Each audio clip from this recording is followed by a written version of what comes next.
Sidang promosi program doktor yang ke-67 tahun 2025 diketuai oleh Profesor Dr. Insinyur Samsul Ma'arif dengan beranggotakan Dr. Irman Hermadi dan Dr. Zainal Asikin. Bertindak sebagai anggota Komisi Promosi di luar pembimbingan adalah Profesor Dr. Insinyur Bustanul Arifin, Guru Besar Fakultas Pertanian Universitas Lampung, dan Profesor Dr. Insinyur Dedi Budiman Hakim, Guru Besar Fakultas Ekonomi dan Manajemen IPB University. Sidang selanjutnya saya serahkan kepada Profesor Dr. Insinyur Samsul Ma'arif sebagai Ketua Komisi Pembimbing sekaligus Ketua Komisi Promosi. Saya persilakan, Pak. Saudara pimpinan sidang, sidang promosi didahului dengan membacakan biodata singkat promovenda. Saudara Sylvia dilahirkan di Jakarta 31 Agustus 1974. Lulus sarjana STIE Yayasan Administrasi Indonesia Jakarta tahun 1996. Kemudian pada tahun 2001 meraih gelar Magister Manajemen Universitas Indonesia. Promovendus adalah asisten direktur atau auditor di Departemen Audit Internal Bank Indonesia Jakarta. Pada saat ini Saudara Sylvia di hadapan Komisi Promosi dan hadirin akan mengajukan kebaruan dan keunggulan disertasinya yang berjudul Strategi Peningkatan Efisiensi, Daya Saing, dan Daya Tahan Perbankan di Indonesia berdasarkan kelompok modal inti bank. Pada kesempatan pertama saya persilahkan kepada Saudari Sylvia untuk menjelaskan ringkasan hasil penelitiannya selama 15 menit. Silakan.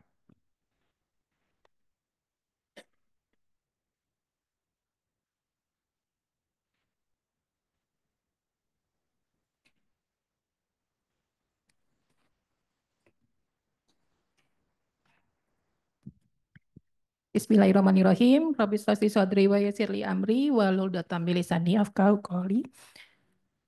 Assalamualaikum warahmatullahi wabarakatuh.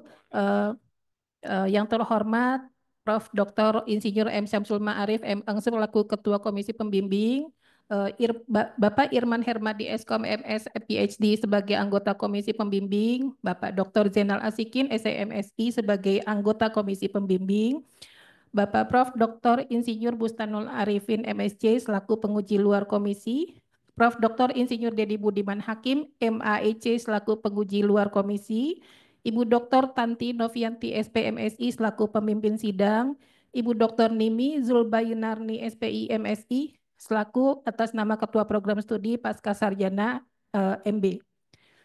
Mohon izin Bapak Ibu untuk menyampaikan hasil penelitian. Sebagaimana yang telah disampaikan oleh Prof. Samsul tadi selaku Ketua Komisi Pembimbing, penelitian berdasarkan untuk strategi peningkatan efisiensi, daya saing, daya tahan perbankan di Indonesia berdasarkan kelompok modal inti bank. Bapak Ibu mohon izin, agendanya dari latar belakang, rumusan masalah, tujuan penelitian, kebaruan, tinjauan pustaka, metode dan tahapan, penelitian hingga hasil dan sintesa hasil penelitian. Untuk latar belakang didahului dengan terbitnya ketentuan buku dari Bank Indonesia tahun 2012 yang mengatur pengelompokan bank berdasarkan modal inti dan membagi menjadi buku 1 sampai dengan 4. Semakin tinggi buku bank maka semakin luas juga cakupan produk dan aktivitas yang bisa dilakukan. Selanjutnya setelah perbankan dialihkan ke OJK, terbit POJK tahun 2000, beberapa kali diganti hingga terakhir menjadi POJK tahun 2021 tentang bank umum yang mengelompokkan kelompok bank umum berdasarkan modal inti. Selanjutnya terdapat perbedaan antara buku dan KBMI dari OJK dan BI. Kalau sebelumnya pada tahun 2016 modal inti bank diperbolehkan kurang dari 1 triliun. Setelah POJK diterbitkan diminta bank minimal modal intinya sampai dengan 6 triliun. Bapak Ibu, transisi untuk pemenuhannya adalah Minimal 1 triliun tahun 2020, 2 triliun tahun 2021, 3 triliun tahun 2022. Tantangan yang dihadapi bank tidak saja untuk memenuhi persyaratan modal inti minimum yang tadinya diperbolehkan kurang dari 1 triliun menjadi minimal 3 triliun, tetapi juga persaingan dalam penghimpunan dana dengan pemerintah dalam penerbitan SBN dan yang lain-lain, kebutuhan digitalisasi apalagi pasca COVID kemarin ada PSBB, dan berakhirnya stimulus restrukturisasi kredit dalam rangka COVID pada 31 Maret 2024 dan tentu saja kondisi ekonomi global yang berfluktuasi seperti kondisi VUCA. Selanjutnya, latar belakang tadi disertai dengan penelitian beberapa peneliti sebelumnya seperti Ruza terkait dengan resiliensi yang mempengaruhi stabilitas perbankan, Jimenez tentang efisiensi bank, Sari tentang pengaruh persaingan terhadap efisiensi perbankan, dan Iveta Daniel tentang struktur pasar. Bapak Ibu, dari latar belakang tadi kami merumuskan masalah penelitian, yaitu apakah pengelompokan bank berdasarkan modal inti dengan buku dan KBMI berpengaruh terhadap efisiensi daya saing dan daya tahan bank. Yang kedua, apakah perubahan ketentuan buku menjadi KBMI mendukung efisiensi daya saing dan daya tahan bank lebih baik, bagaimana hubungan di antara ketiganya, dan bagaimana strategi prioritas yang tepat untuk mendukung peningkatan efisiensi daya saing dan daya tahan. Dari rumusan masalah tadi, maka tujuan penelitian adalah menganalisis efisiensi daya saing dan daya tahan bank berdasarkan buku dan KBMI, menganalisis dampak dari perubahan ketentuan buku menjadi KBMI, menganalisis hubungan di antara tiga aspek tadi, dan bagaimana merumuskan strategi prioritas yang dapat mendukung peningkatan efisiensi daya saing dan daya tahan perbankan nasional. Kebaruan dari penelitian ini adalah rumusan pemetaan efisiensi daya saing dan daya tahan berdasarkan buku dan KBMI. Selanjutnya formulasi dampak dari perubahan ketentuan buku tadi menjadi KBMI. Selanjutnya model hubungan di antara ketiganya. Dan selanjutnya rumusan strategi prioritas yang dapat mendukung peningkatan efisiensi daya saing dan daya tahan. Bapak Ibu mohon izin melanjutkan. Untuk tinjauan pustaka, the grand theory, middle theory, dan apply teorinya. Untuk grand teorinya dengan manajemen statistik, efisiensi daya saing dan daya tahan, efisiensi Berger and Young dan Usman, daya saing menggunakan Porter, Iveta, dan Daniel, daya tahan beberapa peneliti sebelumnya, dan apply teorinya dari ketentuan POJK sebelumnya ketentuan PBI. Bapak Ibu, desain penelitian seluruhnya berdasarkan kuantitatif. Waktu penelitian dilakukan terhadap industri perbankan di Indonesia berdasarkan buku dan KBMI, pengambilan data dari tahun 2023 hingga saat ini, jenis dan sumber data dari data dan statistik perbankan yang dipublikasikan oleh OJK dan masing-masing bank, termasuk jurnal ilmiah, data primer dari justifikasi pakar, dari BI ada 5 orang, OJK 4 orang, LPS 1 orang, praktisi perbankan 5 orang, dan asosiasi perbankan 1 orang. Bapak Ibu, untuk tahapan penelitian, analisa deskriptif dan mapping analisis menjadi awal dari seluruhnya. Di disertasi kami sampaikan tren data keuangan berdasarkan buku dan KBMI. Untuk analisa masing-masing efisiensi daya saing dan daya tahan, efisiensi menggunakan stochastic frontier analysis, daya saing di proxy dengan struktur persaingan HHI, Panzer-Rose, dan concentration ratio, sementara daya tahan dengan composite index dan vector autoregression untuk mengevaluasi dampak hubungan di antara ketiga aspek tadi. Selanjutnya, fuzzy analytical hierarchy proses dibantu oleh pakar dalam menjustifikasi strategi perumusan prioritasnya, lalu dilakukan sintesa semua hasil dan menjadi disertasi kami. Izin melanjutkan, dimulai dari analisa efisiensi perbankan, berdasarkan tren pemetaan efisiensi periode 2018 hingga 2023, Bapak Ibu seandainya bisa melihat tahun 2020 pada saat pandemi COVID mulai terlihat penurunan dari efisiensi perbankan, namun bouncing setelah tahun 2023. Di sayap kanan, apabila Bapak Ibu melihat dari klaster buku dan KBMI, buku 4 secara statistik berbeda dari buku yang lain untuk efisiensinya, dan tahun 2020 pandemi COVID, 2020 minimum modal inti diminta minimum 1 triliun, 2021 minimum 2 triliun, 2022 minimum 3 triliun, tapi untuk BPD pemenuhannya maksimal Desember 2024. Bapak Ibu, seandainya dilihat dari sisi efisiensi klaster KBMI, KBMI 1, 2, 3, dan 4 secara berturutan menunjukkan perbedaan dari sisi sesuai dengan tingkatannya. Semakin tinggi maka semakin efisien.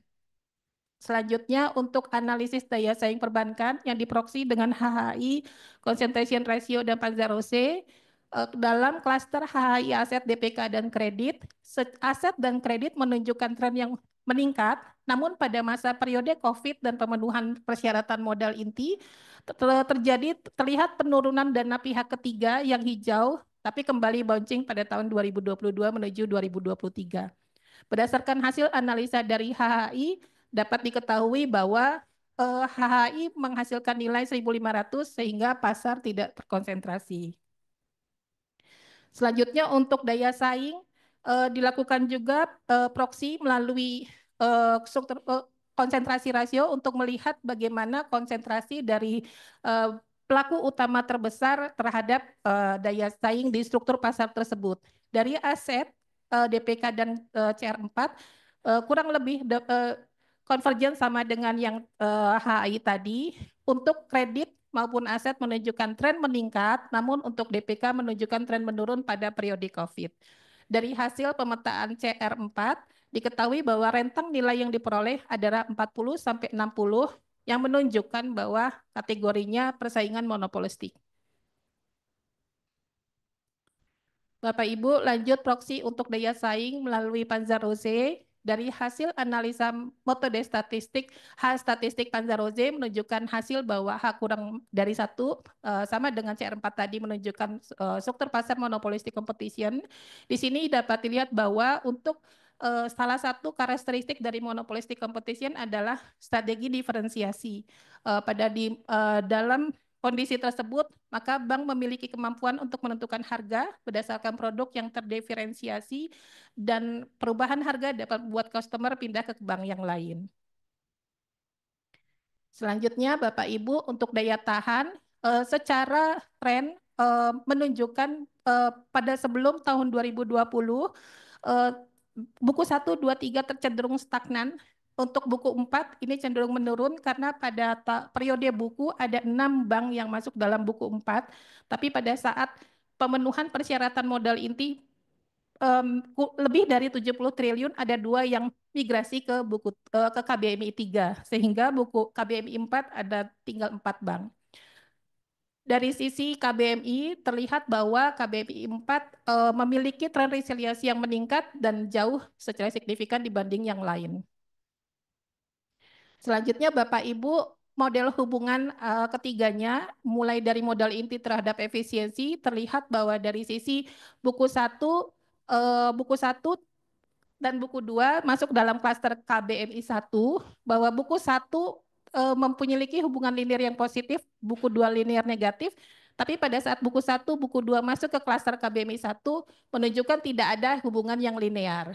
Sementara buku 3 mempunyai hubungan linear yang negatif di sini, tapi setelah menjadi KBMI 2 sebagian menunjukkan hubungan linear negatif yang semakin tajam.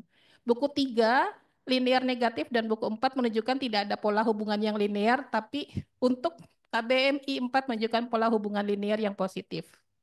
Selanjutnya Bapak Ibu, korelasi antara modal inti dengan daya saing untuk kelompok buku dan KBMI. Untuk hubungan modal inti dengan daya saing, mulai dari buku dan KBMI menunjukkan pola hubungan linear yang positif. Namun Bapak Ibu bisa melihat bahwa untuk KBMI 4 yang korelasinya paling positif, menunjukkan hubungan yang sangat kuat.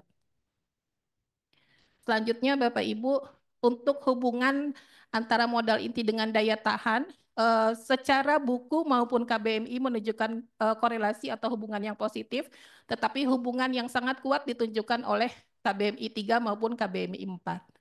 Selanjutnya, vektor autoregression kemarin juga dapat masukan dari Prof. Inul dan Prof. Dedi, Bapak Ibu, bahwa untuk vektor autoregression ada beberapa penambahan informasi. Kami melakukan vektor autoregression untuk modal efisiensi daya saing daya tahan. Dari sisi R-square-nya ini 0,965 untuk analisa VAR dengan modal efisiensi. Selanjutnya untuk analisa VAR dengan daya saing maupun analisa daya tahan, tertinggi R-square-nya 0,9891, efisiensi berpengaruh signifikan terhadap daya tahan dengan pengaruh yang positif baik pada leg 1 maupun leg 2. Daya saing juga terbukti berpengaruh signifikan terhadap daya tahan dan kinerja daya tahan pada periode sebelumnya berpengaruh positif atau signifikan secara statistik terhadap daya tahan pada periode berikutnya. Bapak Ibu, sebagaimana yang disampaikan tadi, kami menggunakan 16 pakar peminta bantuan responden dari 16 pakar BI, OJK, LPS, praktisi perbankan maupun asosiasi perbankan. Dari masukan mereka, strategi peningkatan efisiensi daya saing dan daya tahan, industri perbankan berdasarkan kelompok modal inti bank, untuk level faktor dipilih finansial, tapi yang kedua adalah digitalisasi. Yang ketiga, aktor untuk strategi yang dipilih adalah manajemen. Selanjutnya untuk level tujuan, yang terpilih adalah tercapainya tata kelola dan manajemen risiko yang kuat untuk mendukung industri perbankan yang berkelanjutan dan terpercaya. Sementara level alternatifnya adalah penguatan tata kelola dan manajemen risiko dengan memanfaatkan internal audit, IRM, kebijakan prosedur yang baik, upaya anti fraud untuk menciptakan stabilitas dan keberlanjutan. Selanjutnya, sintesa dari seluruh hasil penelitian, yaitu tidak ada one size fits all untuk policy terhadap perbankan. Kami membaginya menjadi dua besaran. Untuk KBMI 3 dan KBMI 4 sudah baik, tapi untuk karena mereka memiliki daya tahan maupun daya saing dan efisiensi yang lebih baik, inovasi produk dan transformasi digital yang lebih advance untuk meningkatkan pangsa pasar, untuk memperkuat daya saing, tapi karena mereka juga besar, mereka memiliki risiko sistemik, maka mereka harus mengelola risiko sistemik dengan memastikan cadangan modal dan likuiditas yang memadai. Selanjutnya, klaster yang kedua, KBMI 1 dan KBMI 2, meningkatkan efisiensi melalui digitalisasi, kolaborasi dengan mitra strategis bisa dengan ekosistem digital, merger atau konsolidasi untuk memperkuat modal. Selanjutnya, inovasi produk untuk mengambil segmen pasar yang belum dikuasai oleh bank besar. Untuk otoritas ada OJK, BI, dan LPS. OJK bisa mendorong merger, akuisisi, dan konsolidasi, digitalisasi serta penguatan regulasi. LPS dari restrukturisasi, premi pinjaman, penguatan asuransi simpanan. Sementara BI untuk menjaga stabilisasi suku bunga, nilai tukar, insentif pembiayaan pada sektor tertentu, dan fasilitasi inovasi teknologi serta mendukung ekosistem dan sistem pembayaran digital. Selanjutnya Bapak Ibu, implikasi manajerial dari hasil penelitian yang dapat kami sampaikan adalah efisiensi KBMI 3 dan 4 lebih tinggi, menunjukkan pembiayaan managing biaya yang lebih baik, namun harus menjaga risiko sistemiknya agar dapat termanage dengan baik. Untuk efisiensi KBMI 1 dan KBMI 2 lebih rendah dibandingkan di atasnya, sehingga mereka lebih rentan dan diharapkan dengan digitalisasi dapat melakukan efisiensi operasional. Selanjutnya, daya saing KBMI 3 dan KBMI 4 juga lebih baik dari KBMI di bawahnya. Dominasi pangsa pasar juga cukup stabil.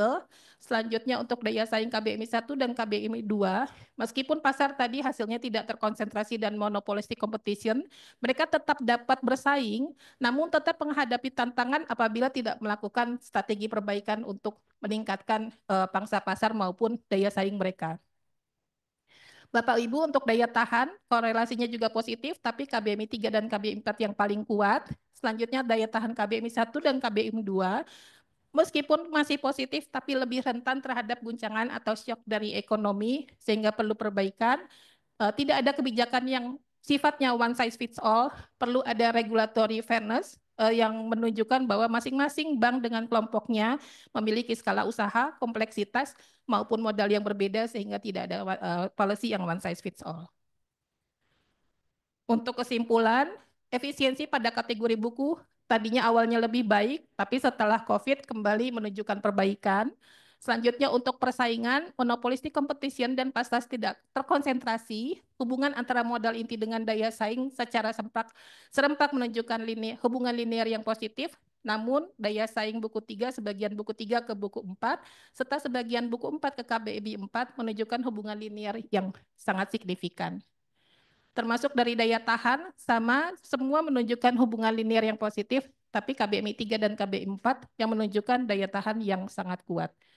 Hasil analisa hubungan antara ketiga aspek tadi menunjukkan bahwa efisiensi berpengaruh signifikan terhadap daya tahan dan pengaruh yang positif, daya saing juga terbukti berpengaruh signifikan terhadap daya tahan. Untuk itu, peningkatan persyaratan modal inti minimum terbukti berpengaruh terhadap tiga aspek yang kami lakukan penelitian. Selanjutnya, prioritas strategi adalah penguatan aspek finansial. Yang kedua, sesuai dengan input pakar adalah digitalisasi dan tata kelola manajemen risiko oleh manajemen bank untuk peningkatan efisiensi daya saing dan daya tahan. Untuk saran, dengan ketidakpastian ekonomi, tidak ada kebijakan yang one size fits all, dan diperlukan kerjasama dari seluruh pihak, tidak hanya otoritas, tetapi juga manajemen bank, untuk meningkatkan daya saing, efisiensi daya saing dan daya tahan. Efisiensi melalui digitalisasi diharapkan bisa memperbaiki kondisi efisiensi operasional yang masih kurang. Selanjutnya, untuk meningkatkan daya saing industri perbankan di Indonesia, bisa dilakukan penyempurnaan ketentuan terkait daya saing agar terdapat perbedaan antara daya saing antara bank kecil yang konvensional tetapi juga dengan bank kecil yang bank digital, KBMI 1 atau KBMI 2 yang bank digital dengan yang konvensional biasa. Saran untuk penelitian yang akan datang, meneliti untuk mengukur dampak jangka panjang dari faktor politik terhadap efisiensi daya saing dan daya tahan industri perbankan di Indonesia, bagaimana perubahan politik besar bisa mempengaruhi industri perbankan dalam jangka panjang, entah politik dalam negeri maupun dampak politik dari luar negeri. Mungkin demikian yang dapat kami sampaikan. Terima kasih banyak. Assalamualaikum warahmatullahi wabarakatuh. Baik, saya kira hadirin penguji juga sudah menyimak apa yang disampaikan oleh Saudari Sylvia terkait dengan ringkasan hasil penelitiannya. Jadi tadi disampaikan 15 menit 45 detik gitu ya. Jadi saya kira pas waktunya. Tadinya mau saya stop tapi hanya detik nggak apa-apa gitu ya. Selanjutnya saya persilahkan Komisi Promosi untuk mengajukan pertanyaan dengan alokasi untuk penguji luar komisi masing-masing 10 menit, pembimbing 5 menit. Kalau dari Prodi silahkan ambil waktu mau 1 hari juga silahkan. Karena untuk menjamin kualitas dari disertasi ini. Kesempatan pertama saya bilakan Prof. Bustanul untuk menyampaikan berbagai tanggapan. Silakan.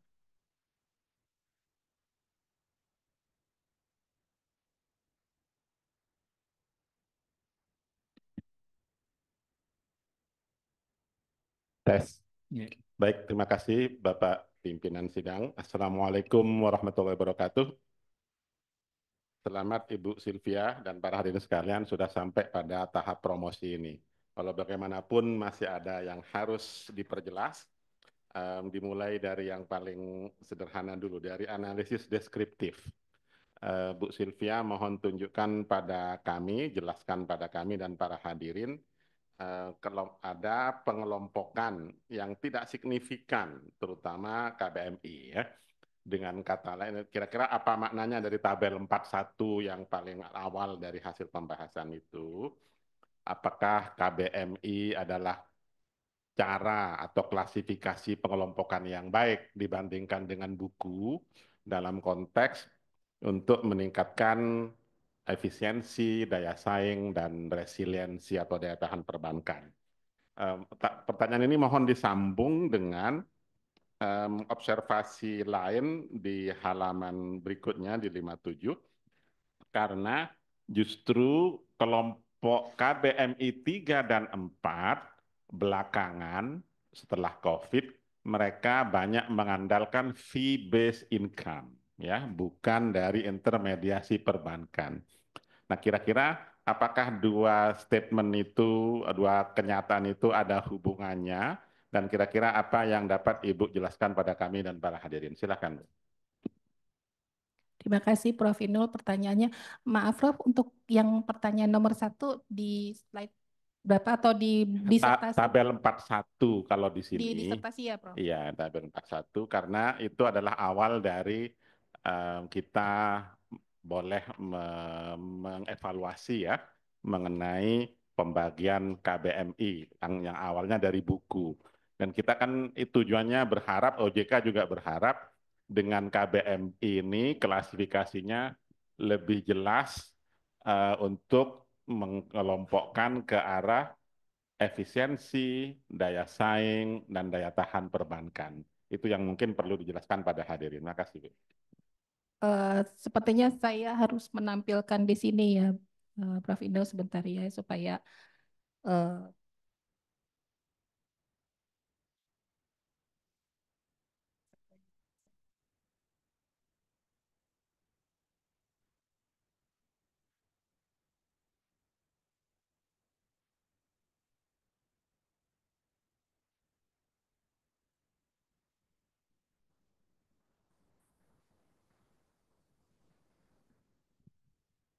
bisa terlihat ya Bapak Ibu pertanyaan Prof. Inul, semoga tidak salah menampilkan Prof. Tabel 41, minta tolong dijelaskan dari sisi buku maupun KBMI bagaimana signifikan maupun tidak signifikan. Untuk pengujiannya memang dilakukan dengan T-test pada taraf 5% dan ANOVA juga untuk menunjukkan bahwa buku maupun KBMI signifikan atau tidak. Pada tayangan tadi Prof ditunjukkan bahwa untuk signifikansi buku pada periode buku sebentar ya, kalau misalnya ini kok di sini lebih terlihat untuk tayangannya Prof. Maaf ya Prof.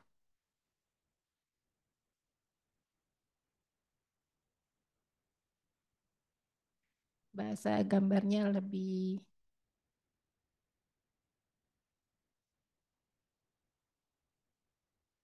baik Prof. Dari sisi signifikansi, dari tabel 41 yang ditanya oleh Prof. Inul adalah bahwa buku terlihat signifikan berbedanya antara buku 1, 2, 3, dan 4 dengan buku 4, Prof. Sehingga buku 4 memang jauh di atasnya. Nah, pada periode buku itu sebelum 2020, tapi 2020 sampai ke 2020 Bank sudah diminta untuk persyaratan modal inti minimum 1 triliun. Tahun 2021 sudah mulai diminta untuk modal inti minimum 2 triliun dan 2022 Bank sudah diminta untuk memenuhi persyaratan modal inti minimum 3 triliun. Berdasarkan tabel 41 yang dirujuk oleh Prof. Inul, dari gambar, bahasa gambar mungkin supaya lebih terlihat jelas, antara buku dengan KBMI terlihat signifikasinya Prof. Memang ada dua guncangan yang dihadapi perbankan dari sisi efisiensi. Nanti bisa lanjut ke pertanyaan Prof. Inul di nomor 2, bahwa signifikansi dan tidak signifikansinya terlihat pada bahasa gambar. Pada periode buku lebih signifikan dibandingkan dengan lebih efisien dibandingkan dengan KBMI, dan buku 4-nya untuk tabel 41 signifikannya seperti apa? Terlihat signifikan antara buku 4 dengan buku-buku lainnya. Dan di dalam tabel 41 juga pada kelompok KBMI untuk menunjukkan tidak signifikan adalah antara KBMI 1 dengan KBMI 4 tidak signifikan secara statistik perbedaannya Prof, tapi memang setelah 2022 dia bouncing ke atas mulai terperbaiki. Lanjutkan pertanyaan Prof. Inul di nomor 2. KBMI 3 dan KBMI 4 lebih banyak memanfaatkan fee-based income. Pertanyaannya kenapa? Memang pada masa periode 2020 dan 2021 dan 2022, April 2020 adalah awal penetapan oleh Bapak Jokowi selaku Presiden kita mulai berlakunya pandemi COVID. Pemulihan ekonomi nasional berlanjut di 2021 dan 2022. Pada masa itu bank cenderung mengerem untuk menyalurkan kredit Prof. Sehingga tidak mungkin mereka tidak menyalurkan kredit, tapi tentu dari sisi manajemen risiko mereka juga azas prudensial banking benar-benar dijaga, sehingga memang pada masa periode itu fee-based income menjadi salah satu pilihan yang dipilih oleh bank. Dan kebenaran kenapa fee-based income di KBMI 3 dan 4 besar, karena secara digitalisasi mereka lebih maju. Jadi dengan memanfaatkan teknologi digital yang dimiliki oleh Bank KBMI 3 dan 4 yang lebih besar, mereka bisa mendapatkan fee-based income dibanding bank yang lebih kecil yang mungkin secara proses bisnis lebih tradisional, mungkin kecuali beberapa bank buku 1 yang berubah menjadi KBMI 1 ataupun KBMI 2 dalam rangka pemenuhan persyaratan, dan mereka berubah ganti baju, transformasi menjadi bank digital, dan mereka memanfaatkan fee-based income tadi. Mungkin untuk pengecualian yang bank digital kecil ya, Prof. Mungkin semoga bisa menjawab, Prof. Saya lanjutkan, sama dua pertanyaan digabung. Pertanyaan yang ketiga ya, atau kedua.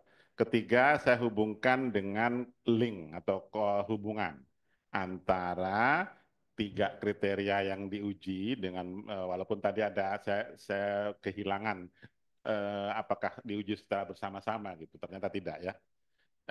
Hubungan ketiganya itu adalah efisiensi, daya saing atau yang di-approach di proxy dengan concentration ratio, dan daya tahan, resiliensi ya. Saya khawatir terhadap KBMI 1 dan 2. Jika teman-teman di perbankan, apalagi BPD juga masih seperti itu, jika mereka memang agak sulit untuk didorong, baik efisiensinya maupun daya tahannya ya. Kira-kira Bu, dari analisis dari pengujian, terutama yang digitalisasi, saya pernah tanyakan ini waktu ujian tertutup ya, kira-kira keinginan atau niat dari kelompok KBMI 1 dan 2 itu untuk digitalisasi akan seperti apa, sementara kita paham di lapangan sana digitalisasi itu biasanya attach dengan hal lain ya, dengan digitalisasi yang lain. Jika tidak di-attach agak sulit. Nah, apakah strategi itu nanti akan meningkatkan, karena tujuan penelitian ini meningkatkan daya saing, efisiensi, dan resiliensi. Nah, saya sambungkan dengan pertanyaan nomor keempat, karena udah 9 menit ini. Pertanyaan nomor 4-nya, kondisi disertasi ini dibuat sebelum ada kebijakan Donald Trump. Ya, sekarang perbankan sedang pada ambil ancang-ancang akan apa yang terjadi jika resesi kemungkinan terjadi. Ya, dan tidak ada di disertasi tak pasti, tapi Ibu dapat menyampaikan kepada kami kira-kira apa yang harus dilakukan oleh perbankan ini baik secara klaster maupun secara bersama-sama dalam konteks tiga, tetap kita kaitkan dengan disertasinya, efisiensi, daya saing, dan daya tahan. Silakan Bu. Baik, Prof. 1 menit ya, karena waktunya habis. Baik, Prof. Terima kasih pertanyaannya, Prof. Inul. Ya, Prof. Untuk yang pertanyaan pertama adalah apakah pasti menjamin dia akan efisien, berdaya saing, dan berdaya tahan? Rasanya belum tentu, Prof. Karena memang pada saat dia merubah suatu bank itu bertransformasi menjadi bank digital misalnya, atau meningkatkan digitalisasi di bank tersebut tanpa berubah menjadi bank digital, tentu diharapkan ada payback period pada saat dia berinvestasi segitu besar untuk digitalisasi. Tapi betul sekali dan sangat setuju dengan apa yang disampaikan Prof. Inul bahwa tanpa dia attach dengan ekosistem digital, misalnya Cbank dengan Shopee, atau misalnya Bank Jago dengan GoPay, atau bank yang lain, tentunya mungkin lebih sulit untuk bersaing, minimal untuk memperoleh fee-based income di luar dari pemanfaatan digitalisasi. Karena secara mereka juga harus memastikan bahwa segmen customer yang dipilih untuk digital tadi memang akan memberikan payback period yang pendek. Karena dalam hal ternyata sekarang milenial maupun Gen Z mungkin dari sisi dana tidak sebanyak corporate yang menanamkan dananya di bank-bank yang lebih besar. Yang pertama. Yang kedua, untuk tarif dari Donald Trump, ya betul Prof, subsequent event tadi yang volatile, uncertainty, complexity maupun ambiguity dari kondisi dari VUCA tadi, salah satunya Trump yang bahkan dalam beberapa jam besoknya sudah berubah. Kalau istilahnya naik tingkat dari 35, 125, dan seterusnya, dan ada trade war dengan Jepang. Mungkin yang perlu diwaspadai oleh perbankan adalah pertama, melakukan evaluasi terhadap debitur, apakah ada debitur yang eksportir dalam hal tarifnya dinaikkan ke negara US misalnya oleh Trump, tentunya akan meningkatkan kesulitan untuk melakukan ekspor ke negara tersebut dengan tarif yang sangat tinggi. Mungkin bank bisa mulai memetakan debitur-debitur mana yang memiliki ekspor yang tinggi ke beberapa negara dengan tarif yang tinggi, dan berdiskusi atau memastikan bahwa debitur tersebut memiliki wacana lain atau Opsi lain negara lain untuk melakukan ekspor dalam hal debitur tersebut merupakan eksportir. Dan dalam hal capital flight, selaku bank yang menjadi emiten dari pasar modal seperti BBRI, BMRI, dan yang lain tentunya dalam hal asing keluar menjadi capital outflow, mereka harus mulai memikirkan kira-kira pendanaan dari sisi penguatan modal sebaiknya dari mana. Mungkin untuk Prof. Inul itu, Prof. Berikutnya saya persilakan Pak Profesor Dedi untuk menyampaikan pertanyaan. Tolong diperhatikan waktu ya. 10 menit dengan jawabannya, silakan. Terima kasih Ketua Sidang. Selamat Ibu Sylvia. Alhamdulillah hari ini sudah selesai studi di SB. Ya. Kan sudah doktor tuh di depan tuh. Sudah dokter Pak di kerang bunganya. Memang sudah dokter ya. Tinggal sertifikat yang belum begitu. Baik Bu.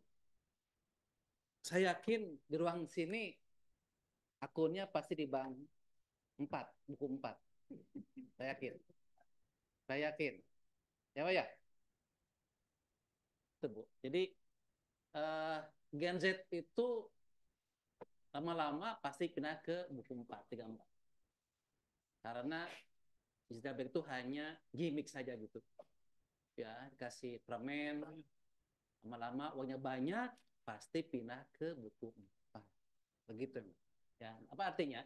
Artinya bahwa kita ini nggak perlu banyak-banyak bank, betul tidak? Kenapa, Bu? Kan kalau dalam ekonomi semakin banyak perusahaan, senang. Harga murah, kualitasnya tinggi, ya, dan bagus pelayanannya. Tapi bank itu kenapa harus sedikit ya? Kenapa, Bu? Dan nanti ke pertanyaan kedua. Karena saya 10 menit masalahnya. Ya, silakan, Bu. Ya Prof, untuk pertanyaannya terima kasih banyak Prof. Dedi. Betul Prof, di dompet saya juga adanya KBMI 4 Prof. Tapi ini mungkin Bapak Ibu yang lain, mungkin karena saya bukan Gen Z atau yang milenial ya Prof ya, jadi mungkin berbeda. Tapi kembali kepada apa yang disampaikan ke Prof. Inul tadi, tentu dalam kondisi monopolistic competition tidak tertutup kemungkinan KBMI 1 dan KBMI 2 untuk bersaing. Pertama, dari sisi persaingan, untuk dari sisi pendanaan, bisa jadi mereka agak kurang untuk bersaing di ATM-nya untuk yang korporat atau yang mama papanya. Tapi yang dari sisi Gen Z ataupun milenial dengan ekosistem yang mereka miliki, misalnya Alobank, mereka punya ekosistem ada mulai dari Sentro, Baskin Robin, atau merchant-merchant yang lain yang kerjasama. Pertama mereka bisa naruh dananya di sana, yang kedua mereka bisa dapat fee-based income. Terus yang kedua dari sisi pendanaan mungkin untuk penguatan modal, Bank Jago, saya lupa ya kode emitennya apa ya, Artos atau saya lupa Prof, maaf Prof. Tapi dari sisi pendanaan tidak tertutup kemungkinan meskipun Bank Jago itu kalau nggak salah dari Bank Harda buku 1 menjadi KBMI 2 tidak tertutup kemungkinan karena ada prospek digitalisasi ternyata right pada saat melakukan IPO langsung terbang Prof. Jadi ada jam antara harga di IPO dengan harga di market hingga sekarang. Jadi mungkin dari sisi pendanaan bisa cukup bersaing sepanjang tentu packaging untuk mengundang investor baik dari sisi peningkatan permodalan ataupun bekerja sama dengan ekosistem digital ataupun yang lain dapat meningkatkan pendanaan dari sisi persaingan dengan bank-bank besar. Tentu tidak tertutup kemungkinan bisa jadi karena sekarang SBN sangat bersaing dengan suku bunga deposito bank, biasanya bank-bank yang lebih kecil menawarkan harga yang lebih besar, tapi dengan kemudahan digital mungkin suku bunganya bisa menjadi menarik untuk nasabah yang baru, Prof. Baik, begini Bu, bank itu mengeksploitasi uang yang beredar di masyarakat. Ya segitu-gitunya uang beredar itu. Sehingga bank itu berdiri hanya memindahkan rekening saja di balik bank A ke bank B. Itu masalahnya. Sehingga tidak efisien kalau banyak-banyak bank. Karena ceruknya ya irit juga. Ada bank berdiri akhirnya rekening kita dipindahkan ke bank satu. Karena uang beda kan cuma segitu-gitunya. Makanya kalau banyak itu tidak efisien. Apa yang tidak efisien adalah besarnya biaya funding itu. Karena itu harus merger. Kan gitu kan ya? Saya mau nanya. apa insentif untuk manajer KB 1-2 itu supaya mau biaya. Sebetulnya dari dulu BEI sudah punya namanya arsitektur bank udah lama gitu. Hampir 20 tahun, 25 itu kok nggak jalan-jalan. Berarti nggak ada insentif di situ. Ya, apalagi sekarang dibuka bank, akhirnya ya saya yakin suatu hari akan kolaps bank yang lain. Gimana, Bu? Terima kasih banyak Prof. Dedi pertanyaannya. Ya Prof, setuju quality over quantity. Pertama, kenapa setuju? Karena akar bank itu kecil, sebesar-besarnya akar bank mungkin 20 udah sangat besar rasanya. Karena tidak efisien bagi bank untuk memegang akar juga besar-besar. Yang kedua, dana masyarakatlah berarti yang terbesar yang ada di bank. Sehingga kita juga harus hati-hati seandainya bank yang kurang berkualitas banyak jumlahnya seperti masukan Prof. Dedi. Yang ketiga pertanyaan dari Prof, kalau begitu apa insentif untuk melakukan merger? Betul Prof, salah satu yang diteliti kenapa membandingkan antara buku dengan KBMI, pada zamannya buku sebenarnya sudah diwanti-wanti di buku bahwa buku 1 kamu tidak bisa melakukan transaksi devisa. Kamu tidak bisa melakukan transaksi atau kegiatan bank assurance. Begitu banyak batasan yang sengaja ditetapkan supaya bank mau naik kelas, melakukan merger konsolidasi. Tapi ternyata kenyataannya sulit mendorong dari paksaan regulasi seperti itu. Akhirnya melalui POJK yang terkini yang 2021 tentang KBMI, salah satu insentifnya adalah memang pada saat KBMI itu Prof, bank akan lebih naik mulai dari daya tahan, efisiensi, dan bank sendiri sebenarnya menjual diri karena terpaksa dengan ketentuan persyaratan modal inti minimum tadi, mereka harus apa namanya ya, ada kontestasi antar bank supaya dipilih oleh investor untuk menanamkan dananya dan berubah baik mulai dari diakuisisi, entah merger dan yang lain-lain. Dalam hal dia sudah melakukan merger, tentunya menjadi daya tahan dari sisi modalnya lebih besar, dari sisi dalam hal modal lebih besar tentu dia dalam melakukan investasi untuk menarik lebih banyak nasabah, lebih banyak debitur, lebih baik. Dan dengan pendanaan yang cukup, mereka tentu tadi concern dari Prof. Dedi bahwa dari sisi biaya dana, baik dari sisi kredit ataupun dana pihak ketiga diharapkan tidak terlalu besar, lebih baik dibanding yang sebelumnya. Ini tuh Prof. Kasih mungkin ini bentuk operasional satu adalah jika bank itu merger atau aneksasi lah akuisisi, maka PPh-nya harus dikurangi karena otomatis ada peningkatan aset, itu kan value satu. Yang kedua kalau merger GBM-nya dikurangi lagi, maksudnya begitu Bu, itu insentif namanya. Ya, jadi jangan normatif, bisa gitu ya. Atau itu ya pajak. Kemudian ATMR-nya dikurangi juga gitu, ya. Terus kalau sudah dia emiten, maka capital gain itu diberikan bobot besar. Nah, itu insentif supaya Bank Dedi, Bank Bustanul bisa bergabung. DB namanya, Dedi dan Bustanul gitu. Itu namanya saran operasional. Ya, bukan normatif kan. Bukan sudah di regulator sekarang. Baik, karena saya dipelotot itu sama Pak Ketua, saya 5 menit saja Bu ya. Makasih. 6 menit. Saya kira pas sekali waktunya ini Prof. Dedi itu pertanyaannya sesuai dengan apa yang ditanyakan tadi ya. Jadi efisiensi gitu ya.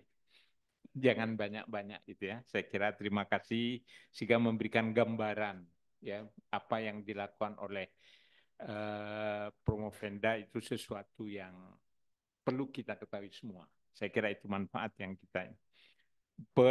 Pertanyaan dari penguji luar komisi sudah selesai. Berikutnya sebelum ke pembimbing, karena kalau pembimbing sudah sering berinteraksi, saya persilahkan perwakilan dari program studi yang saya tidak batasi waktunya, terserah aja. Mau sampai maghrib juga nggak apa-apa Bu Nimi, silahkan Bu Nimi. Benar ini. Assalamualaikum warahmatullahi wabarakatuh. Selamat siang. Terima kasih Prof. Samsul. Selamat ya Bu Sylvia sudah sampai ke proses hari ini. Tentu saja menarik sekali ini penelitian yang dilakukan. Dan di situ Ibu dari tadi pampangkan bahwa buku itu lebih efisien ya daripada KBMI gitu ya. Dan kemudian tadi mungkin itu bisa lebih dijelaskan mungkin ya bagaimana kira-kira efisiensi daya tahan dan daya saing ya antara buku dan KBMI kan maksud Ibu dalam penelitian ini gitu ya. Terus kemudian tadi kan disampaikan bahwa persaingan pasar itu tergolong monopolistic competition. Nah, itu mungkin bisa disebutkan kira-kira apa sih yang secara eksplisit ya, kira-kira seperti apa sih monopolistic competition dalam persaingan pasar pada buku dan KBMI ini ya. Kemudian selanjutnya nanti tolong juga bisa dijelaskan bahwa terkait dengan strategi prioritas itu tadi kan dihasilkan dari penelitian yang Ibu lakukan itu finansial gitu kan, yang sangat faktor yang berpengaruh itu ya. Kemudian manajemen risiko dan kemudian untuk tujuannya itu tercapainya tata kelola dan manajemen risiko yang kuat. Nah, nanti tolong Ibu ceritakan dalam satu kalimat itu maksudnya seperti apa. Silakan. Baik Ibu, terima kasih banyak Bu Nimi pertanyaannya. Untuk pertanyaan yang pertama, ini kebetulan memang pada periode, sebentar ya Bu ya, coba saya tanya. Untuk efisiensi memang pada saat kemarin lebih efisien dibandingkan KBMI, tapi mungkin kita juga tidak bisa membaca bahwa menyimpulkan buku lebih efisien dari KBMI. Karena dalam kenyataannya pada tahun 2020, 2021, 2022, 2020 pandemi COVID, 2021, 2022 bahkan sampai 2023 masuk dalam periode pemulihan ekonomi nasional Ibu. Jadi mungkin dari sisi efisiensi memang langsung menurun, tapi memang syok yang dihadapi secara global pun termasuk di Indonesia sangat besar.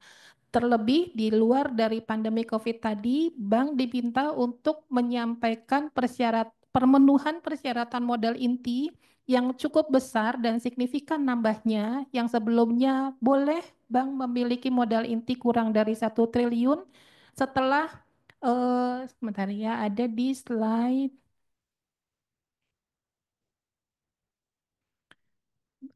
cukup besar Bu. Kalau sebelumnya buku 1 itu modal inti bank diperbolehkan kurang dari 1 triliun. Selanjutnya KBMI 1 bank itu modal intinya sampai dengan 6 triliun, tapi pada tahun 2022 minimalnya 3 triliun. Sehingga memang naik 33 kali lipat itu menjadi hantaman atau guncangan yang cukup besar yang dihadapi oleh industri perbankan. Sehingga mungkin tidak adil juga kalau misalnya dinyatakan bahwa apakah benar bahwa bank pada periode buku itu lebih efisien terhadap KBMI, tapi tentu kita harus melihat faktor-faktor eksternalnya. Namun demikian memang setelah periode pemulihan ekonomi nasional itu berakhir dan restrukturisasi kredit juga 31 Maret 2024 berakhir, maka terjadi bouncing efisiensi yang tadinya sudah menurun dan pada saat bank-bank sudah mulai settle Bu, dia naik lagi.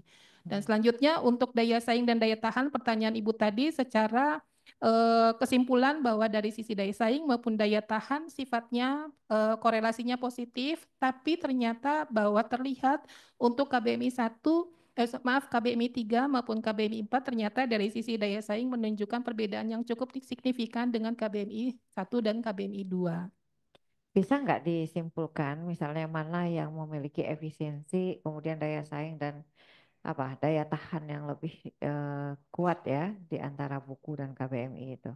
Bisa nggak kalau misalnya mengatakan bahwa oh buku lebih efisien, lebih daya tahannya lebih tinggi, kemudian daya saing lebih bagus gitu ya daripada KBMI, bisa begitu nggak? Rasanya dari sisi rentang penelitian karena dari 2018 ke 2023 Ibu, dan untuk efisiensi meskipun efisiensi dari sisi buku 4 dan KBMI 4 termasuk dari saing dan daya tahan KBMI 4 itu lebih unggul dibandingkan dengan yang klasifikasi-klasifikasi di bawahnya, hanya baru bisa dinyatakan pada level itu. Tapi apakah secara general dinyatakan bahwa pada periode buku dia tidak efisien, tentu hanya bisa dilihat berdasarkan data. Dan apakah dia akan berkelanjutan membutuhkan periode penelitian yang lebih panjang lagi Bu setelah tahun 2023? Ya, Jadi memang nanti saya sarankan itu mungkin bisa lebih spesifik ya di kesimpulannya itu. Terus kemudian nanti coba diperiksa lagi disertasinya terkait dengan pengambilan sampel. Ini pakai data sekunder atau primer? Yang sekunder untuk data keuangan Bu, untuk Nah, yang data-data daya saing, efisiensi, dan daya tahan. Tapi untuk perumusan strategi prioritas menggunakan data primer Bu, justifikasi pakar. ya nanti mohon dicek lagi di sini ya karena rasanya kurang pas kalau pakai purposif kayaknya kalau HP gitu ya. Oke, nanti diperhatikan lagi aja, tapi secara keseluruhan saya pikir apa yang disampaikan pada penelitian ini sudah sangat baik. Tapi tentu saja pada saat kesimpulan itu saran saya mungkin itu kalau dia lebih eksplisit itu akan lebih baik. Jadi kalau misalnya ditanya Bu Selvi, kita mau pakai buku atau mau pakai KBMI sebenarnya dalam mengelola bank, KBMI kan gitu ya. Apalagi sekarang tadi ada beberapa bank yang sudah menjadi sampel. Terus bank itu kan mau tidak mau tadi disampaikan oleh penguji luar bahwa terlalu banyak bank, kenapa mereka tidak bermerger gitu kan. Jadi tadi dia sebenarnya kan oligopolistik monopolistik competition kan gitu ya. Nah, tapi tidak terkonsentrasi. Jadi mungkin nanti mohon itu yang perlu ditekankan lebih tajam dalam disertasinya ini. Mungkin itu saja dari saya Prof. Samsul. Saya kembalikan. Terima kasih Dr. Nimi.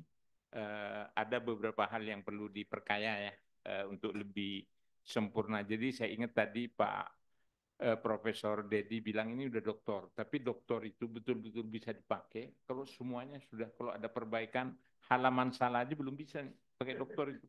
Iya, halaman salah aja belum bisa karena belum bisa keluar surat keterangan lulus itu.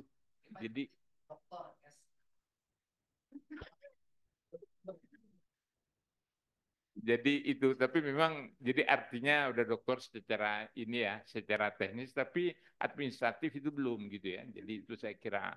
Jadi apa yang disampaikan Dr. Nimi, saya kira untuk meningkatkan kualitas dari disertasi ini maka perlu ada hal-hal yang perlu diimprove gitu ya. Saya kira itu sesuatu yang sangat baik. Jadi terima kasih Dr. Nimi. Berikutnya pertanyaan dari pembimbing yang saya minta hanya 5 menit karena kalau pembimbing itu nanti sore dipanggil juga ditanya lagi harus bisa gitu ya, karena sudah sering berinteraksi. Yang pertama saya persilakan Dr. Irman.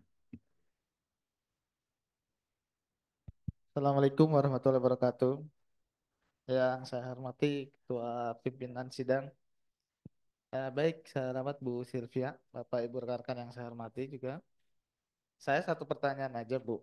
Dengan adanya perubahan tadi, bagaimana peran digitalisasi yang ada di perbankan saat ini? Kemudian apakah itu menjadi lebih mudah, lebih sulit, ataukah tantangannya seperti apa? Karena seperti kita ketahui, kalau saya alami bank digital yang memang sejak awal kita tidak perlu datang ke kantor cabang untuk membuka rekening, sepertinya baru pemahaman saya ya Bu ya, masih belum banyak diadopsi atau mungkin saya aja. Nah ini bagaimana kenyataannya? Terima kasih. Terima kasih banyak Pak Irman pertanyaannya. Ya Pak, memang baik bank digital ataupun bank non digital tapi mengadopsi transformasi digital memang menghadapi berbagai macam tantangan tentunya ya Pak. Tidak saja sudah dijamin pasti bagus. Seperti bank digital yang sekarang adalah bank-bank yang ganti baju dari sebelumnya buku 1, ada yang tadinya buku 2 menjadi KBMI 1 atau KBMI 2. Tentunya dari bank yang sebelumnya mungkin tidak so well known, bank-bank yang besar seperti Mandiri, BRI, BCA, mereka tentu berusaha mencari pangsa pasar baru, niche market yang belum terjamah oleh bank-bank yang lebih besar. Tentu ini membutuhkan perjuangan. Nah, tentu mereka harus menetapkan secara tegas target marketnya yang seperti apa, Gen Z, milenial, ataupun yang secara literasi digital memang sudah sangat banju dan memang tidak mengharapkan datang ke kantor cabang misalnya dari sisi kemudahan. Tapi tentu itu tidak selalu menjamin bahwa dia akan lebih baik dari bank yang lain karena ternyata ada juga bank digital yang memang dari sejak awal sudah disetting oleh pemegang sahamnya untuk bergabung dengan ekosistem digital. Misalnya Bank Jago tadi dengan GoPay atau Cbank dengan Shopee atau bank yang lain dengan saya lupa ya tiba-tiba misalnya dengan Grab dan yang lain dengan ekosistem digital, tetapi tentunya mereka secara daily sudah banyak transaksi yang menggunakan bank tersebut. Dari sisi kuantitas saja memang sudah sangat banyak yang bisa jadi itu tidak terjamah oleh bank di luar bank non digital kecil ataupun bank digital tapi tidak bergabung dengan ekosistem.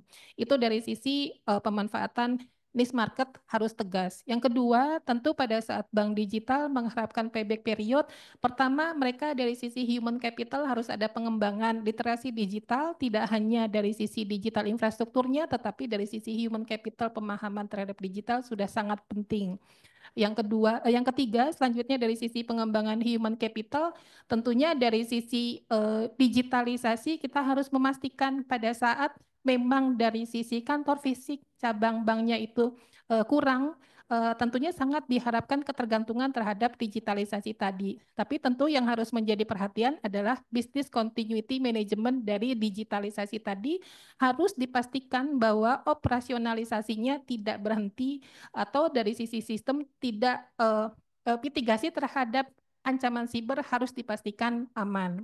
Selanjutnya juga tentu pada saat digitalisasi yang menjadi perhatian selanjutnya pelindungan data nasabah. Jangan sampai data nasabah bocor sementara itulah andalan dari sisi bank digital. Mungkin dari sisi tantangan maupun kemajuan saya rasa saya juga memanfaatkan bank digital Pak Irman karena meskipun tidak sebanyak bank yang konvensional yang KBMI 4, tapi dari sisi pemanfaatan diskon-diskon merchant karena perempuan Prof, Pak Irman jadinya tetap banyak digunakan. Dari sisi misalnya Alobank pasti pakai, kalau ke Sentro dijamin pasti dapat diskon. Mungkin itu Pak Irman.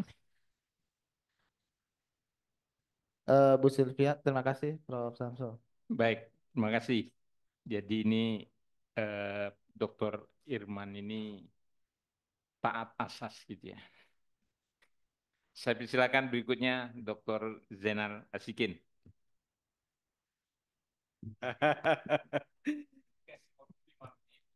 Lebih bagus lagi kalau nggak nanya. Baik. Baik, terima kasih Prof. Samsul. Saya sebenarnya sudah menyiapkan 3 pertanyaan, tapi karena keterbatasan waktu, saya satu pertanyaan saja. Pertanyaan dari generasi milenial nih, Bu Sylvie ya. Nabungnya sama di KBMI 4 juga, hanya jumlah tabungannya yang sedikit. Kan gitu ya. Masuk di awal bulan, di akhir bulan udah kosong. Nah, Bu, malah di pertengahan udah habis ya gitu ya. Baik, Bu Sylvie, seorang dokter itu kan dilatih untuk menjadi independent researcher. Dan pada ujungnya adalah bagaimana agar mampu menjadi knowledge producer atau produsen pengetahuan. Nah, dari apa yang Bu Sylvie lakukan, tadi kalau saya lihat kan di implikasi itu ada 14 implikasi. Katakanlah kemudian Bu Sylvie dipertemukan dengan Gubernur BI misalnya, atau Ketua Komisioner OJK, atau Ketua LPS. Dari berbagai temuan yang ada itu, kalau katakanlah 1 atau 2 temuan yang penting, yang itu tidak diperoleh kalau kemudian Bu Sylvie tidak melakukan penelitian ini. Apa yang akan Ibu Sylvie sampaikan ke 3 orang tersebut agar kinerja perbankan ke depan itu semakin baik? Silakan. Terima kasih banyak Pak Zainal pertanyaannya. Ya Pak, dalam hal ternyata berkesempatan untuk berdiskusi ya Pak, baik BI, LPS, OJK sebagai anggota Komite Stabilitas Sistem Keuangan, dari hasil penelitian yang terbukti secara empiris adalah bahwa ternyata memang semakin tinggi KBMI, dia ternyata menunjukkan performa yang lebih baik, baik dari sisi efisiensi, daya saing maupun daya tahan. Tentunya dari sisi regulator ataupun otoritas, bukan otoriter, karena otoritas tidak selalu menjadi bukan otoriter, tentu yang harus dipikirkan adalah regulatory fairness. Untuk bank-bank kecil maupun besar, tentunya harus ada apa namanya yang one size fits all tadi, Pak. Karena dari sisi skala, dari sisi kompleksitas maupun proses bisnis maupun permodalan, kira-kira apa yang bisa dilakukan. Jangan sampai regulatori yang sangat membebani atau regulasi yang tidak proporsional ditimpakan kepada bank yang lebih kecil, sementara sebenarnya belum sampai pada tahap tersebut. Untuk saat ini sebenarnya memang ada perbedaan, Pak, yang misalnya ini kebetulan datanya tidak dipakai karena tidak ada di buku 1, buku 2 dulunya, di KBMI 1 sekarang tidak ada, yaitu liquidity coverage ratio. Menurut saya persyaratan dari OJK terkait dengan liquidity coverage ratio sudah dibedakan memang untuk antara KBMI 1 dengan KBMI di atasnya.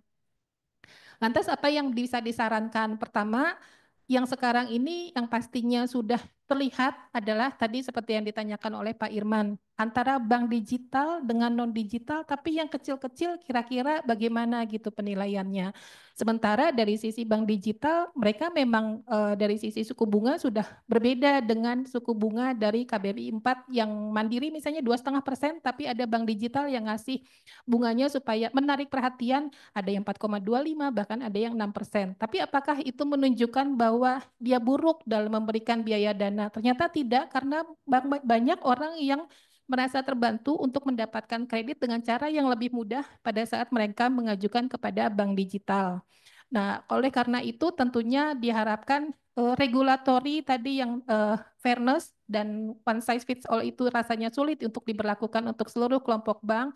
Mungkin ada baiknya untuk dari sisi pemantauan daya saing, bagaimana pemantauan daya saing antara bank kecil tradisional dengan bank kecil yang bank digital. Bagaimana dari sisi penilaian rasio kinerja financial performance-nya dan yang lain-lain. Mungkin dari sisi itu, Pak. Saya kembalikan ke Prof. Samsul. Baik, terima kasih Dr. Zainal. Sebelum saya serahkan ke pimpinan sidang, saya sebenarnya ada beberapa pertanyaan, tapi sudah ditanyakan oleh Pak Dedi tadi, Profesor Dedi dan Prof. Inol, gitu ya. Jadi saya tidak ada pertanyaan, sehingga saya hanya mengucapkan selamat sampai tahapan ini karena saya kira perjuangan Promovenda ini cukup berat ya. Jadi perjuangannya cukup berat, berbagai apa ya cobaan di dalam melaksanakan penelitian banyak sekali, tapi akhirnya sampai juga ke sini gitu ya. Jadi saya kira itu saja. Sebenarnya masih ada kesempatan untuk hadirin yang bergelar doktor, tapi saya khawatir doktornya itu belum melengkapi gitu ya. Jadi lebih bagus nggak usah saja. Yang sudah pasti adalah pimpinan sidang, ya. Yang sudah pasti menjadi. Saya kembalikan ke pimpinan sidang. Kalau mau ada pertanyaan silakan. Terima kasih. Jadi, karena tadi sudah banyak, jadi saya juga tidak memberikan pertanyaan. Hanya barangkali tadi yang dari penguji mohon diperbaiki, terutama yang untuk implikasi manajerial ya, yang lebih operasional tadi seperti yang disampaikan oleh Prof. Dedi dan seperti itu. Baik, Bapak Ibu hadirin semuanya, karena ini sudah sampai hampir ke titik akhir. Sidang selanjutnya, mohon maaf, terima kasih kepada pimpinan sidang Profesor Samsul Ma'arif. Sidang untuk sementara saya tangguhkan dulu ya, kepada Bapak Ibu semua para penguji bisa berpindah ke ruang sebelah, dan kepada hadirin silahkan bisa beristirahat sejenak. Terima kasih.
Baik, Bapak Ibu hadirin semua, sidang promosi dengan ini saya buka kembali.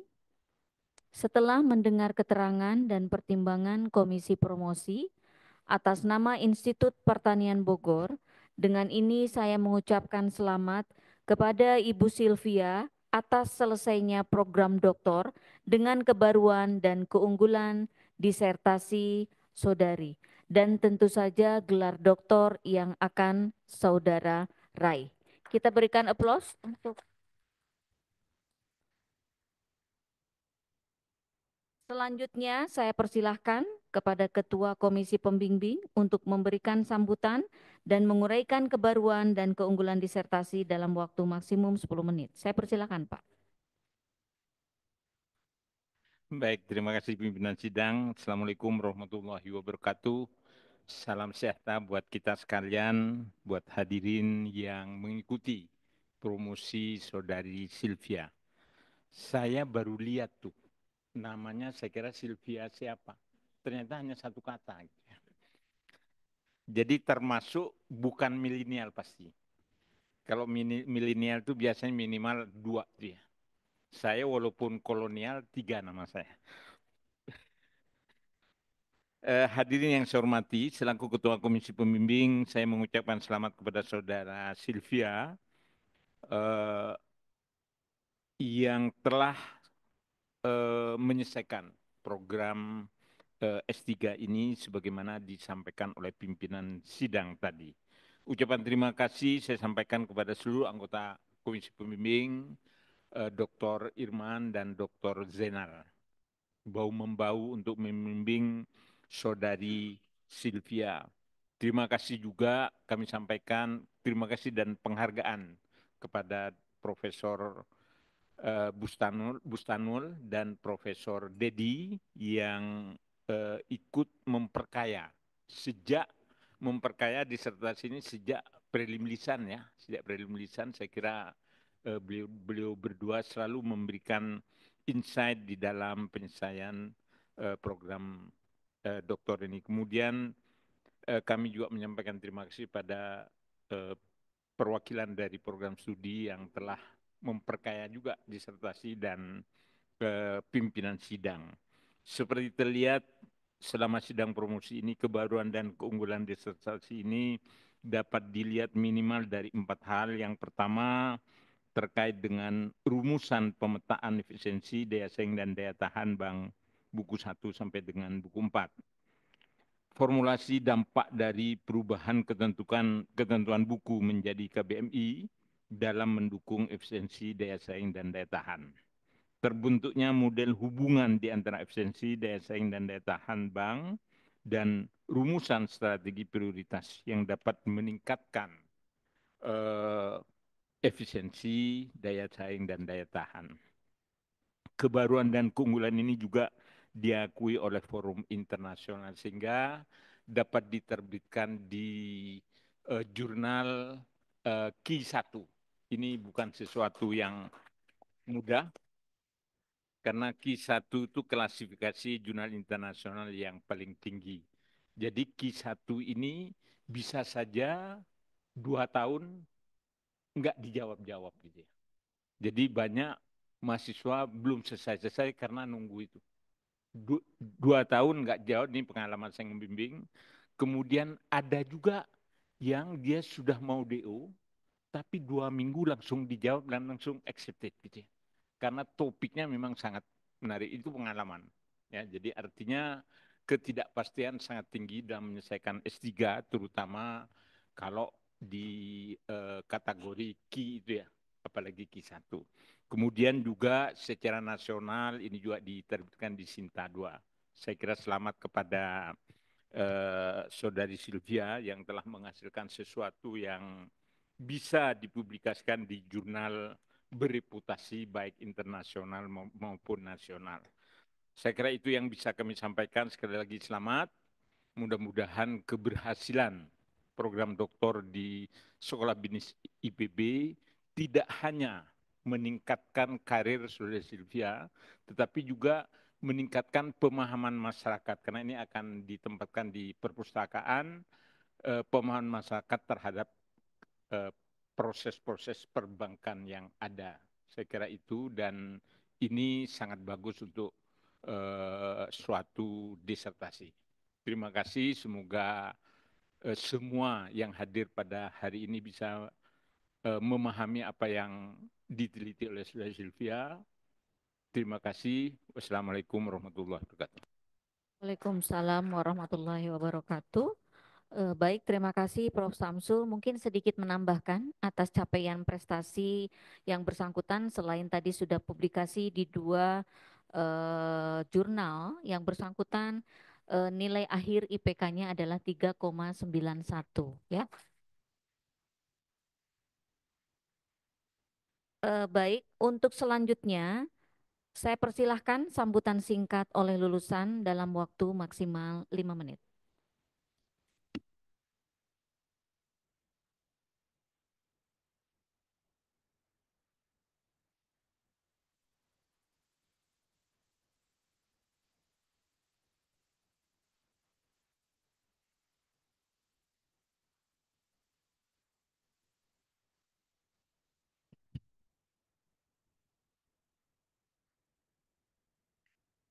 Bismillahirrahmanirrahim. Assalamualaikum warahmatullahi wabarakatuh. Segala puji dan syukur hanya bagi Allah Subhanahu wa Ta'ala yang telah melimpahkan rahmat, hidayah, kekuatan, dan kesabarannya sehingga saya dapat menuntaskan perjalanan panjang ini, menyelesaikan studi program Doktor Manajemen Bisnis di IPB University. Dalam keheningan malam, di antara sujud dan doa, saya terngiang kuat firman Allah Subhanahu wa Ta'ala dalam surat Al-Mujadilah ayat ke-11. Wahai orang-orang yang beriman, apabila dikatakan kepadamu berilah kelapangan di dalam majelis-majelis, maka lapangkanlah. Niscaya akan memberikan kelapangan untukmu. Dan apabila dikatakan berdirilah, maka berdirilah. Niscaya Allah akan mengangkat derajat orang-orang yang beriman di antaramu dan orang-orang yang diberi ilmu beberapa derajat. Dan Allah Maha teliti terhadap apa yang kamu kerjakan. Maaf Bapak Ibu. Ayat ini bukan hanya menjadi pengingat atas kemuliaan ilmu, tetapi juga tentu menjadi beban amanah yang besar agar ilmu ini tak berhenti sebagai gelar, tapi diharapkan dapat menjadi cahaya bagi umat, bangsa, lembaga tempat saya bekerja, dan tentu keluarga tercinta. Kepada yang terhormat, para pembimbing dan penguji, dengan segala kerendahan hati dan penuh rasa takjim, saya mengucapkan terima kasih yang sedalam-dalamnya pada Profesor Dr. Insinyur M. Syamsul Ma'arif M.Eng selaku Ketua Komisi Pembimbing, Bapak Irman Hermadi Eskom MS PhD selaku anggota Komisi Pembimbing, Bapak Dr. Zainal Asikin SE MSI selaku anggota Komisi Pembimbing, Bapak Prof. Dr. Insinyur Bustanul Arifin MSc selaku penguji luar komisi, Bapak Prof. Dr. Insinyur Dedi Budiman Hakim MA.EC penguji luar komisi, Ibu Dr. Tanti Novianti SPMSI selaku pemimpin sidang, Ibu Dr. Nimi Zulbainarni SPI MSI atas nama Ketua Program Studi Pasca Sarjana MB. Terima kasih banyak atas ilmu yang diberikan, bimbingan, koreksi, dan masukan yang konstruktif, serta kesabaran yang telah Bapak Ibu berikan selama proses penelitian disertasi ini. Setiap saran dan kritik yang saya terima, saya sangat meyakini sebagai bagian dari taklim dan proses takziah untuk menjadikan saya lebih baik, bukan hanya dari sisi akademik, tapi juga sebagai insan. Saya juga mengucapkan terima kasih kepada pimpinan MBIPB, para dosen, staf pengajar, akademik yang senantiasa memberikan arahan, motivasi baik secara akademik maupun spiritual sehingga saya mampu menyelesaikan program ini. Ucapan terima kasih yang tulus saya juga sampaikan kepada jajaran pimpinan di tempat saya bekerja, Bapak Ferry B. Tampu Bolon, Bapak R. Eki Rahman, Ibu Rahmi Artati, Ibu Judit L.R. Panggabean yang telah memberikan izin, kepercayaan dan ruang bagi saya untuk menempuh pendidikan doktoral.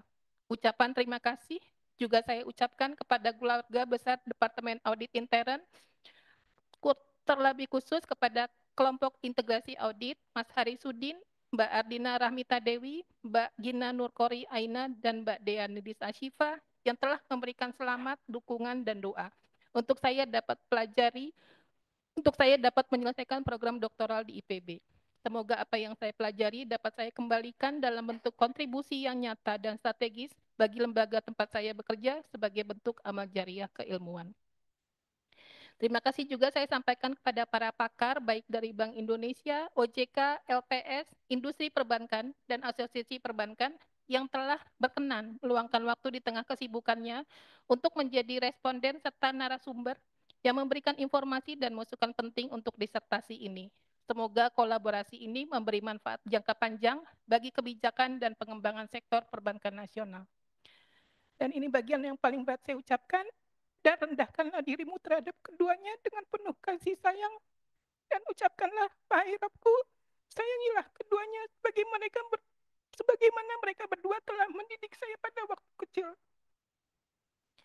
Untuk ayahanda almarhum Bapak Haji Ruslan dan ibunda almarhumah Ibu Hajah Surtini Ruslan, semoga Allah melapangkan kuburmu dan menjadikan ilmu dari anakmu ini sebagai amal jariah kalian. Karena dari doa dan peluh keringat kalianlah saya bisa berdiri di sini hari ini. Kepada suami tercinta Muhammad Arif Ishak Paturoman yang selalu menjadi tempat saya bersandar dan berlabuh, ananda tersayang Muhammad Faiz Ibnu Ishak menjadi sumber semangat dan ketangguhan saya. Kakanda tercinta Muhammad Padang Sudirjo beserta istri Mbak Marfirani, keluarga besar Om Sani, Tante Dewi, Teh Yeni, Uda Rizal, terima kasih atas semua cinta, doa, dan pengertian yang tak pernah habis diberikan kepada saya. Kepada seluruh rekan-rekan DMB 10, DMB 18, rekan kerja, para sahabat, dan semua pihak yang tidak bisa saya sebutkan satu persatu, terima kasih atas dukungan moral dan spiritual yang begitu besar. Kebersamaan kalian adalah cahaya yang menghangatkan proses penuh perjuangan dan penuh liku ini. Izinkan saya menutup sambutan ini dengan doa yang tulus. Ya Allah, jadikanlah ilmu ini ilmu yang bermanfaat, bukan hanya untuk gelar, tapi untuk kemaslahatan umat. Jangan Engkau jadikan ilmu ini sebagai hujah atas keangkuhan kami, tapi jadikanlah sebagai jalan menuju ridhomu. Sebagaimana doa Nabi, berdasarkan hadis riwayat Muslim, ya Allah, aku berlindung kepadamu dari ilmu yang tidak bermanfaat. Semoga apa yang telah saya raih menjadi bekal untuk mengabdi, memberi manfaat, dan terus belajar dalam kerendahan hati. Wassalamualaikum warahmatullahi wabarakatuh. Waalaikumsalam warahmatullahi wabarakatuh. Terima kasih. Untuk selanjutnya sambutan rektor yang akan disampaikan diwakili oleh pimpinan sidang. Sambutan Rektor Institut Pertanian Bogor pada sidang promosi Saudari Sylvia tahun 2025. Assalamualaikum warahmatullahi wabarakatuh. Salam sejahtera bagi seluruh hadirin. Hadirin yang saya hormati, atas nama Rektor dan Sivitas Akademika IPB, saya mengucapkan selamat kepada Saudari Sylvia atas keberhasilan saudari dalam menyelesaikan program pendidikan doktor di IPB. Ucapan selamat juga saya sampaikan kepada seluruh keluarga serta instansi tempat saudari bekerja. Kemudian saya sampaikan terima kasih kepada para komisi pembimbing yang terdiri dari Profesor Dr. Insinyur M. Samsul Ma'arif, Bapak Dr. Irman Hermadi, Eskom MS, dan Bapak Dr. Zainal Asikin atas curahan waktu, pemikiran, dan perhatian dalam pembimbingan, penelitian, penulisan disertasi, sampai kelulusan pada hari ini. Kepada Profesor Dr. Insinyur Bustanul Arifin dan Profesor Dr. Insinyur Dedi Budiman Hakim, saya ucapkan terima kasih atas kesediaan Bapak berdua dalam memenuhi permintaan kami untuk bertindak sebagai anggota Komisi Promosi Luar Pembimbingan. Kehadiran Bapak berdua memberi bobot tersendiri dan dapat memperbaiki disertasi ini. Saya sampaikan dulu sertifikatnya walaupun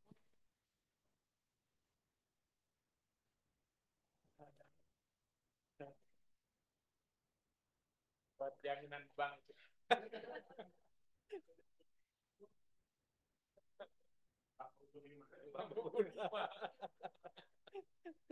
Atau buku nol.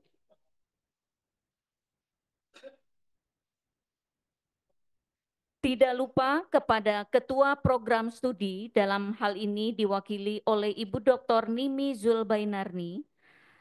Terima kasih atas kehadirannya dan masukannya. Begitu pula kepada Dekan Pascasarjana dan Dekan Sekolah Bisnis beserta staf atas kehadirannya. Saya ucapkan terima kasih atas pelayanan yang diberikan kepada Dr. Sylvia. Gelar doktor adalah gelar tertinggi yang dapat diberikan oleh suatu lembaga pendidikan tinggi formal. Walaupun saudara nantinya menyandang gelar tertinggi, saudari hendaknya tetap terbuka, memperhatikan saran untuk perbaikan, dan selalu proaktif dalam pengembangan mencari informasi ilmu yang saudari tekuni. Di depan para hadirin semua, pada hari ini, saudari telah menunjukkan kebaruan dan keunggulan disertasi saudari sebagaimana telah diungkapkan oleh Ketua Komisi Pembimbing.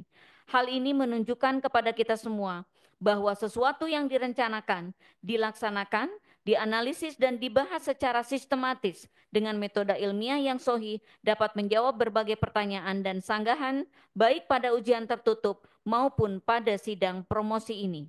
Pendidikan doktor dan berbagai pengalaman ini hendaknya menjadi modal untuk pengembangan karir saudari di masa mendatang. Penelitian yang saudari lakukan diharapkan dapat menghasilkan ilmu pengetahuan dan teknologi yang dapat diaplikasikan dan bermanfaat bagi masyarakat. Selain itu, penelitian saudari juga diharapkan akan memperkaya substansi perkuliahan khususnya dalam bidang manajemen dan bisnis. Akhirnya, predikat dari gelar yang akan saudari sandang bukan hanya ditentukan oleh peristiwa hari ini, namun akan ditentukan pula oleh penilaian masyarakat terhadap karya nyata saudari. Kami doakan semoga saudari berhasil mendapat nilai tertinggi dari masyarakat dan selanjutnya kami sarankan agar segera menyelesaikan semua persyaratan wisuda sehingga saudari segera dapat bertugas kembali. Kepada hadirin yang telah mengikuti acara sidang promosi ini dengan penuh perhatian, saya ucapkan terima kasih. Semoga peristiwa hari ini bermanfaat bagi kita semua. Hadirin sekalian, dengan ini acara sidang promosi program doktor secara resmi saya nyatakan selesai. Kepada Saudari Sylvia beserta keluarga, saya persilahkan untuk berdiri di tengah ruangan untuk menerima ucapan selamat dari hadirin semua. Wassalamualaikum warahmatullahi wabarakatuh. Sidang promosi dengan ini saya nyatakan selesai. Ya. Dulu. Karena kalau nggak butuh nggak jadi doktornya. Siapa?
Oh.